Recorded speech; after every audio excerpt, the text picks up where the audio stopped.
நாளைக்கு மே 2ஆம் தேதி நம்ம சென்னைக்கு மும்பை கூட மேட்ச் இருக்குங்க. இந்த மேட்சை பத்தி பார்த்தீங்கன்னா நிறைய அப்டேட்ஸ் வந்திருக்கு. நம்ம தல தோனி நாளைக்கு மேட்ச்ல விளையாட போறாருன்னு சொல்லிட்டு இருக்காங்க. வாங்க நிறைய அப்டேட்ஸ்லாம் ஒன்னொன்னா பார்க்கலாங்க. அதுக்கு முன்னால கிரிக்கெட் ஃபேன்ஸ் இந்த வீடியோக்கு ஒரு லைக் பண்ணிருங்க. நம்ம சேனலை புதுசாக பார்த்தீங்கன்னா கண்டிப்பாக சப்ஸ்கிரைப் பண்ணி சப்போர்ட் பண்ணுங்க. வாங்க வீடியோக்குள்ள போலாங்க. நம்ம சப்ராஸ் கான் பார்த்தீங்கன்னா மிடில் நல்லதாங்க விளையாண்டு இருக்காங்க. இருந்தாலும் அவருக்கு பதிலாக பார்த்தீங்கன்னா நம்ம உருள்பட்டில ஒன் டவுன்ல விளையாட போறதா சொல்லிட்டு இருக்காங்க.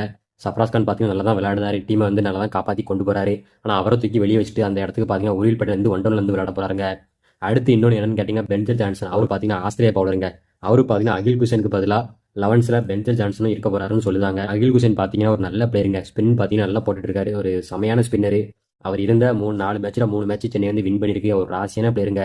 அகில் குஷன் பார்த்தீங்கன்னா 11ல் கண்டிப்பாக இருக்கணும். ஆனால் அவரை தூக்கி வெளியே வச்சுட்டு பென்சல் ஜான்சன் உள்ளே கொண்டு வர போகிறாங்கன்னு சொல்லிட்டு இருக்காங்க. அடுத்து நம்ம தலை பார்த்தீங்கன்னா கண்டிப்பாக நாளைக்கு 11ல் இருக்க போறாருன்னு சொல்கிறாங்க. கார்த்திக் சர்மா அவரை தூக்கி வெளியே வச்சுட்டு அவருக்கு பதிலாக ஃபினிஷிங்கில் நம்ம தலை விளையாட போகிறாருங்க. ஆனால் எந்த அளவுக்கு நம்ம தலை 11ல் இருப்பாரா இல்லையான்னு சொல்லி நாளைக்கு தான் நமக்கு முழுசாக தெரியுங்க. கார்த்திக் சர்மாவை தூக்கிட்டு தலை வராரு ஹாப்பி தான். ஆனால் அகில் குஷன் கண்டிப்பாக டீம் இருக்கணுங்க. நம்ம உருவிட் பட்டிலும் டீம் இருக்கணுங்க. இருந்தால் அவங்க கருத்தை மறக்காமல் கமெண்ட் பண்ணிட்டு போயிருங்க. ஓகே கிரிக்கெட் ஃபேன்ஸ் பாய்ங்க.